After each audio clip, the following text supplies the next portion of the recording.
अगली खबर इधर ईरान और इजराइल के बीच युद्ध के बीच दुबई, शारजाह और अबू धाबी के सभी एयरपोर्ट बंद कर दिए गए हैं।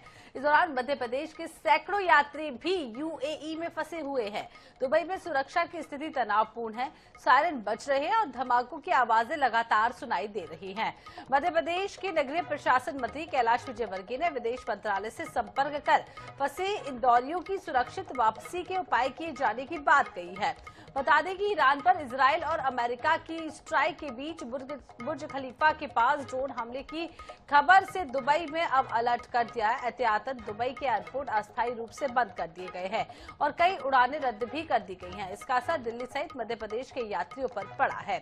शारजाह से इंदौर आने वाली एयर इंडिया एक्सप्रेस की फ्लाइट IONIX 256 और IONIX 255 रद्द कर दी गई है। 100 से ज्यादा यात्री फंसे हुए हैं। इंदौर, भोपाल, ग्वालियर के परिवार जो है वो एयरपोर्ट पर लगातार इंतजार कर रहे हैं।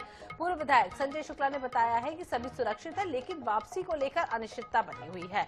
यात्रियों को भोजन और ठहरने की भी परेशानी हो रही है। तो लगातार आप देख सकते हैं, तस्वीरें सामने आई हैं जहां यात्रियों को भोजन और ठहरने की भी जो है परेशानी हो रही है और इंदौर के कई सारे यात्री जो है वो दुबई में फंसे हुए हैं।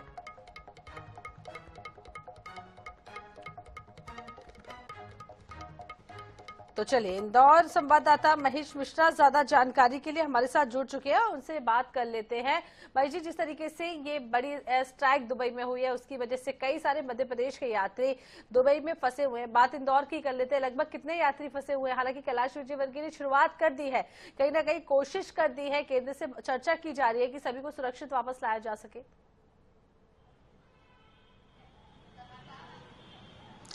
देखिए, इंदौर का जो आंकड़ा है वो अलग अलग आंकड़ा है, पर अधिकतर आंकड़ा जो है वो 20 का बताया जा रहा है। दरअसल इंदौर से दुबई की डायरेक्ट फ्लाइट है और इंदौर के कई ऐसे लोग हैं, लगभग इंदौर में 5 दुबई जाते हैं। पूर्व विधायक संजय शुक्ला हो, पूर्व विधायक विशाल पटेल हो, प्रवीण कक्कड़ जो पूर्व मुख्यमंत्री कमलनाथ के ओएसडी हुआ करते थे, इनके साथ में इंदौर के 5-7 व्यापारी जिनका एक फोटो बड़ा वायरल हो रहा है दुबई के होटल में फंसे होने का, ये सभी लोग दुबई रेगुलर आते जाते रहते हैं। बात करें पूरे मिडिल ईस्ट की, दुबई रेगुलर आते जाते रहते हैं। बात करें पूरे मिडिल ईस्ट की, तो पूरे मिडिल ईस्ट में पूरे मध्य प्रदेश के 750 लोगों का डाटा सामने है। ये डाटा जो air travels agent association Madhya Pradesh है, जो 750 लोग यहाँ से गए थे उनके टिकट के आधार पे। अब इसके अलावा जो दुबई या मिडिल ईस्ट के जो ओमान हो गया या बहरीन हो गया, कतर हो गया, यूएई हो गया, जो अलग अलग देश है वहां पे जो काम करने के लिए गए होंगे, ये डाटा इससे बढ़ सकता है।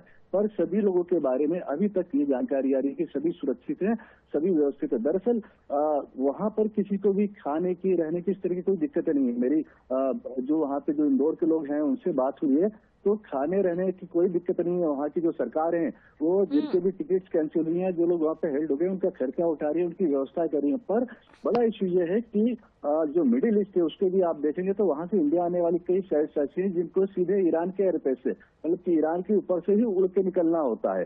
तो वहां परेशानी है कि ईरान का एयर स्पेस जो है वो अभी युद्ध में फंसा हुआ है। उसके अलावा जो आसपास के जो दूसरे देश हैं जहां से फ्लाइट्स इंडिया आनी चाहिए, तो उन्होंने भी इमरजेंसी लगा करके सारी फ्लाइट्स को रोका हुआ है। अभी ये कहा जा रहा है कि संभवतः आज दोपहर में 2 बजे एक एयर स्पेस को खोला जा सकता है। ये इसकी संभावना जताई जा रही है। जो वहां पे लोग हैं उनसे जो बात हुई है उनका ये कहना है कि उन्हें लोकल अथॉरिटीज ने ये बताया कि दोपहर 2 बजे शायद एक फ्लाइट इंडिया के लिए निकल सकती है, दूसरे देशों के लिए भी कुछ फ्लाइट्स निकल सकती हैं। तो ये देखना होगा कि एयर स्पेस कब खुलेगा। हालांकि वहां किसी की जान को खतरा नहीं है, किसी को खाने पीने की दिक्कत नहीं है, सभी के लिए व्यवस्था। और जो स्ट्राइक्स हो रही है वो सारी स्ट्राइक्स उन जगह पे हो रही है जहाँ पे अमेरिका का कोई इन्वेस्टमेंट है, कोई बेस है। रिहायशी इलाकों पे कोई स्ट्राइक नहीं हो रही है, तो सारे लोग सुरक्षित है। इश्यू यह है कि पूरे इलाके का, पूरे मिडिल ईस्ट का जो एयर स्पेस है वो वल्नरेबल है। वहां से रिचू की मिसाइल्स, ड्रोन जमाने भर के वहां पे जो आप जिन्हें कहते हैं प्रोजेक्टाइल्स वो चल रहे हैं, जिसके चलते एयर स्पेस बंद किया गया। एयर स्पेस खुलते ही आने वाले 1 या 2 घंटे में एयर स्पेस खुलने के 1 या 2 घंटे में दुबई के लोग इंदौर तक पहुंच जाएंगे। जी,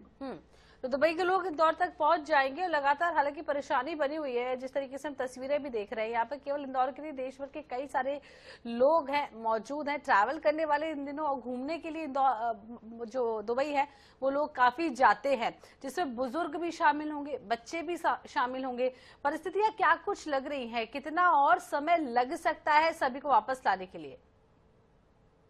देखिए, ये तो बड़ा ही अच्छा प्रश्न है कि कितना समय लग सकता है। 10 गल्फ की जो कंट्रीज है उनका और यूरोप की एक कंट्री है और एक तीसरी कंट्री अमेरिका है जो मिलकर युद्ध कर रहे हैं, तो इस युद्ध के जी। बीच में कैसा कोई रास्ता निकल सकता है, एयर स्पेस कैसे खुल सकता है, ये सब कुछ डिपेंड करेगा एयर स्पेस खुलने पे। एयर स्पेस खुलता है तो दुबई से तो बीच मुंबई का से रास्ता या निकालने की कोशिश की जाएगी और वाकई में ये कहना थोड़ा सा असंभव सा है कि कितना समय लग सकता है। बहुत बहुत शुक्रिया तमाम जानकारी देने के लिए महेश जी।